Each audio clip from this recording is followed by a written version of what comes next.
There is a chance the Spurs could draft another 7'4" monster to put beside Wemby. So let's talk about who that is. Zach Edey has taken the world by storm. Even after falling short of winning a national championship, he was the talk of men's college basketball. It's as simple as that. He averaged 25 points and 12 rebounds as a college center, which shows how dominant he was. At 7'4" with a 7'10" wingspan, there was no defense in the country who could match up against this giant. However, the biggest question is, will his style of play translate to the NBA? We've seen players recently like Luka Garza, who was just as dominant as Zach and averaged 24 points and 11 rebounds while leading one of the best teams in the country. Yet he's now in and out of the G League. The main reason for this is because most of Edey's points come from him just being more physically gifted than everyone else. But in the NBA, everybody is physically gifted in more ways than one. And in today's modern game, being too tall can actually hurt your chances of thriving. While height may confer certain advantages on the basketball court, it also brings with it a host of physical limitations that can hamper a player's performance. Extremely tall players often struggle with issues such as agility, mobility, and coordination,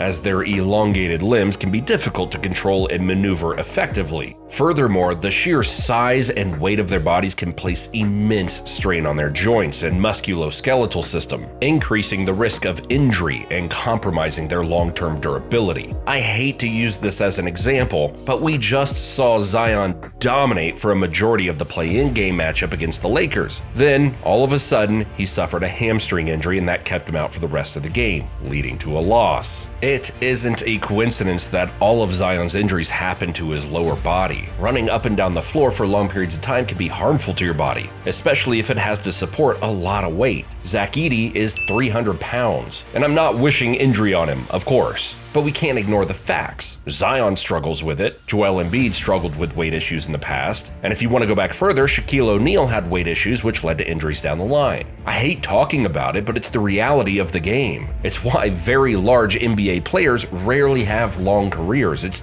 just a fact. In today's NBA, versatility and skill diversity have become increasingly prized attributes, as teams seek players who can excel in multiple facets of the game. Unfortunately, being extremely tall can often limit a player's ability to develop well-rounded skill sets, and they may be pigeonholed into traditional roles based solely on their size and physical attributes. As a result, extremely tall players may struggle to adapt to the evolving demands of the modern game, which prioritize agility, perimeter shooting, and playmaking ability. Skill and versatility is something all of the best centers in the NBA have. Nikola Jokic is obviously the best example. He can pass, dribble, and shoot at a high level. The same goes for Joel Embiid, Anthony Davis, Domantas Sabonis, Bam Adebayo, Victor Wembanyama, Chet Holmgren, and the list goes on. Even with centers like Jarrett Allen and Rudy Gobert who can't shoot or dribble, they make up for it with unreal athleticism, which shows in the pick and roll. We underestimate how fast and quick those two guys are for their size.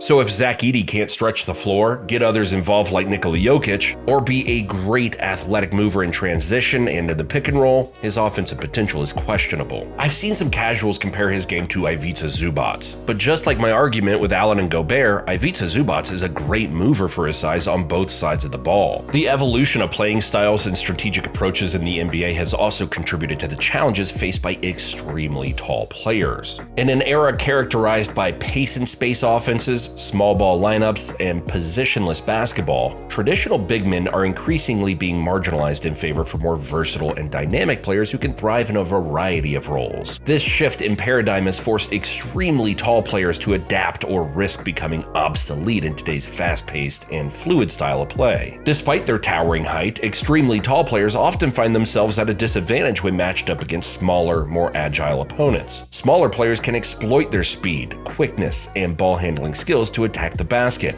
draw fouls, and create scoring opportunities, effectively neutralizing the size advantage of their taller counterparts. Moreover, smaller players can use their low center of gravity to leverage their strength and establish position in the post, making it difficult for extremely tall players to defend without fouling. While height can confer certain advantages on the defensive end of the court, extremely tall players often struggle to defend smaller, more mobile opponents in space. Their lack of lateral quickness and agility make it challenging to stay in front of ball handlers, contest shots, and navigate through screens effectively. Furthermore, extremely tall players may be susceptible to foul trouble, as their size and reach can inadvertently lead to contact and illegal screens. And in today's NBA, the weak links of a defense are being attacked consistently by some of the best scorers in the world. So you can't hide every possession. Teams will draw you out, and you have to be able to guard or you won't be playable. However, I have seen possessions where Zach Edey looked pretty solid defending on the perimeter,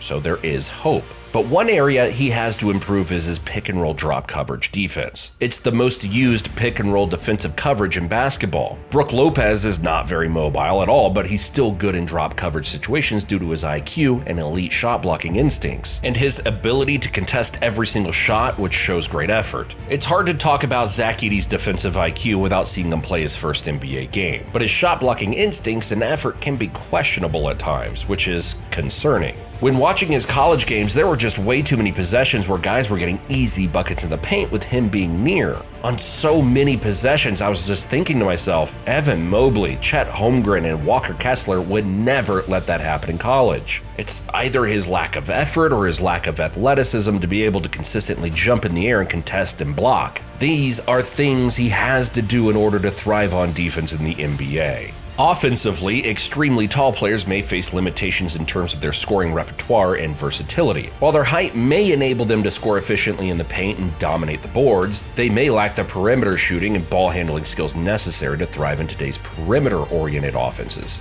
As a result, extremely tall players may struggle to find their niche in a league where stretch bigs and floor-spacing centers are increasingly valued for their ability to stretch the floor and create mismatches. And that's what we were talking about earlier. Where exactly does he fit on the offensive end? What will his role be? However, even with that being said, I think in the right situation he could surprise a lot of people. Most projections have him going late teens to early 20s, which is fine. But to ensure he is properly developed, he needs to go to a young rebuilding team.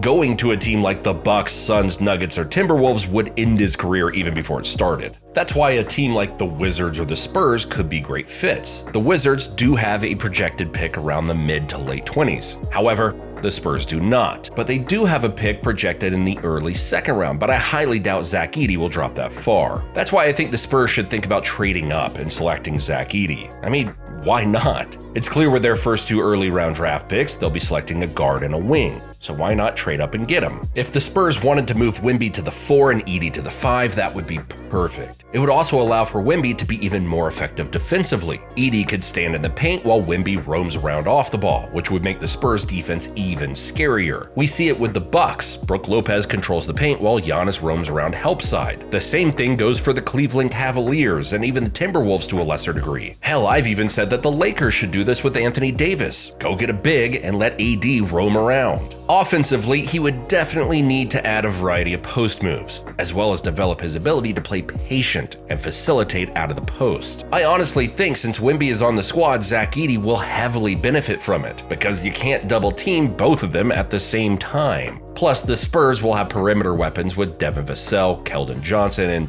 whoever else they draft. In past Spurs videos, we've talked about them potentially wanting to bring in an all-star like Trae Young or Donovan Mitchell to San Antonio to skip the rebuilding process. But if the Spurs don't want to do that and keep rebuilding it, then it would make even more sense to grab him in the late first round by trading up. It's clear the Spurs will be bad again next year without a Trae Young or Mitchell, so why not experiment and start a twin tower duo in the front court? Someone with his work ethic and mindset is the reason you never want to count him out. After a loss in his final game in which he dropped 37 points, he said this: "You can say whatever you want about me. However I played, you can say whatever. But you can never say that I didn't give my 100% every single time I stepped on the floor. Every single time I went and practiced. That's what I'll always hang my hat on." Even though he's 7'4", he does not have a lazy mindset or play style. When he's out there, he wants to be involved. He wants the basketball and he wants to be the reason his team wins games. That mindset does give me hope that whatever team he does get drafted to could have a solid NBA player on their hands. And while I would love for him to go and pair up with Wemby, I don't care who he gets drafted to. I just want him to get a chance. Let me know what you think about Zach Edey and what team would you like to see him play for. Let me know in the comments down below. Thanks for watching, and I'll see you in the next one.